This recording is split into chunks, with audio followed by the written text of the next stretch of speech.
Hello, आप सभी को नमस्कार। और आज हम आपके सामने लेकर आए हैं एक और वीडियो जो हो जाती है हमारी प्राचीन भारत से। और हमारी इस वीडियो में मिल जाते हैं आपको प्राचीन भारत के महत्वपूर्ण प्रश्न जो आपकी सभी परीक्षाओं में पूछे जाते हैं। तो चलिए देर न करते हुए शुरू कर लेते हैं आज का यह वीडियो। और हमारा आज का यह वीडियो हो जाता है बौद्ध धर्म व जैन धर्म से संबंधित। गौतम बुद्ध का जन्म कब हुआ था? तो यह हो जाता है इनका गौतम बुद्ध का जन्म हुआ था 563 ईसा पूर्व। गौतम बुद्ध का जन्म स्थल था यह हो जाता है लुम्बिनी। वह आद्यतम बौद्ध साहित्य जो धर्म के विभिन्न जन्मों की कथाओं के विषय में है तो वह क्या है? तो यह हो जाता है जातक। त्रिपिटक धर्म ग्रंथ है तो यह हो जाता है बौद्धों का। बुद्ध ने किस स्थान पर महापरिनिर्वाण प्राप्त किया था? तो यह क्या था? कुशीनगर में। भारत में सबसे प्राचीन विहार है तो यह कहाँ हो जाता है? यह हो जाता है नालंदा में। बुद्ध की मृत्यु के बाद प्रथम बौद्ध संगीत की अध्यक्षता किसने की? तो यह की थी महाकश्यप ने। नागार्जुन कौन थे? तो नागार्जुन हो जाते हैं बौद्ध दार्शनिक। किस नगर में प्रथम बौद्ध संगीत सभा आयोजित की गई थी? तो यह की गई थी राजगृह में। अष्टांगिक मार्ग की संकल्पना अंग है तो यह हो जाता है धर्म चक्र परिवर्तन। मिलिंदपनो राजा मिलिंद और किस बौद्ध भिक्षु के मध्य संवाद के रूप में है? तो यह हो जाता है नागसेन। महायान बौद्ध धर्म में बोधिसत्व अवलोकितेश्वर को और किस अन्य नाम से जानते हैं? तो यह जानते हैं पद्म पानी के नाम से। बौद्ध धर्म तथा जैन धर्म दोनों ही विश्वास करते हैं कि कर्म तथा पुनर्जन्म के सिद्धांत सही हैं।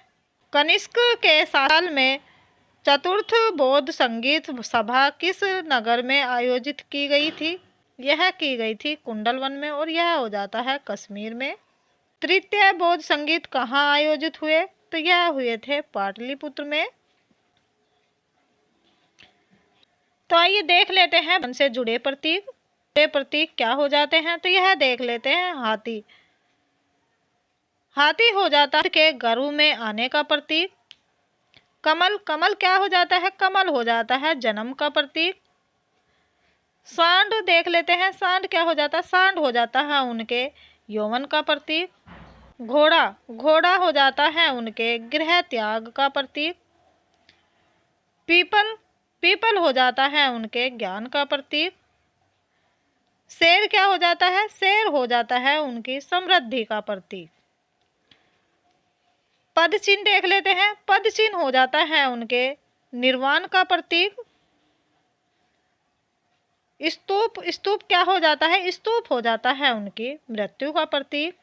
तो यह हो जाते हैं बुद्ध के जीवन से जुड़े प्रतीक। गौतम बुद्ध का गुरु कौन था? तो गौतम बुद्ध का गुरु हो जाता है आलार कलाम। बुद्ध में वैराग्य भावना किन 4 दृश्यों के कारण बलवती हुई? तो यह हुई थी बूढ़ा, रोगी, लाश और सन्यासी। बुद्ध ने सर्वाधिक उपदेश कहाँ दिए? तो यह दिए थे शिरावस्ती में। बौद्ध शिक्षा का केंद्र था। बौद्ध शिक्षा का केंद्र कहाँ हो जाता है? यह हो जाता है विक्रमशिला में।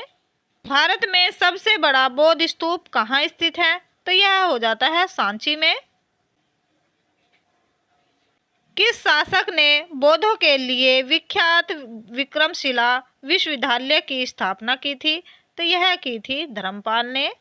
किसके द्वारा तृतीय बौद्ध संगीत को संरक्षण प्रदान किया गया था? तो यह किया गया था अशोक द्वारा। बौद्ध ग्रंथ पिटको की रचना किस भाषा में की गई थी? तो यह की गई थी पाली में।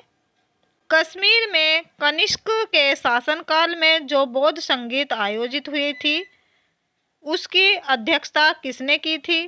तो यह की थी वसुमित्र ने। मठ मंदिर और स्तूप किस धर्म से संबंधित हैं? तो यह हो जाते हैं बौद्ध धर्म से।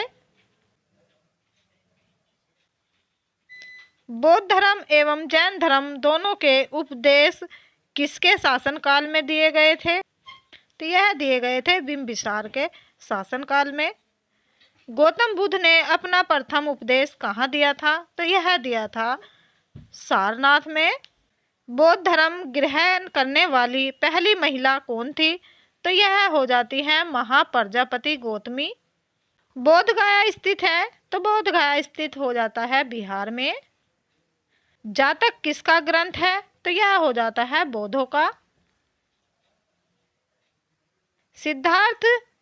सिद्धार्थ को ज्ञान प्राप्ति कहाँ हुई थी? तो यह हुई थी बोध गया में। सारनाथ में बुद्ध का प्रथम प्रवचन कहलाता है। क्या कहलाता है? यह हो जाता है धर्म चक्र प्रवर्तन। बौद्ध धर्म के समाज के किन वर्गों पर महत्वपूर्ण प्रभाव डाला? तो यह डाला था महिला और शूद्र पर। बुद्ध के गृह त्याग का प्रतीक हो जाता है। बुद्ध के गृह त्याग का प्रतीक क्या हो जाता है? यह हो जाता है घोड़ा। गौतम बुद्ध द्वारा भिक्षुकनी संघ की स्थापना कहाँ की गई थी? तो यह की गई थी कपिलवस्तु में। सर्वप्रथम शून्यवाद, शून्यता का सिद्धांत का प्रतिपादन करने वाला बौद्ध दार्शनिक का नाम क्या है? तो यह हो जाता है नागार्जुन। किस शासक के शासनकाल में नेपाल में बौद्ध धर्म का गमन हुआ था? तो यह हुआ था अशोक के शासनकाल में। सांची क्यों विख्यात है? सांची क्यों विख्यात है? तो यह हो जाता है सबसे बड़ा बौद्ध स्तूप। किस भाषा का ज्यादा प्रयोग बौद्धवाद के प्रचार के लिए किया गया है? तो यह किया गया है पाली का। महावीर स्वामी का जन्म कहाँ हुआ था? तो यह हुआ था कुंडग्राम में।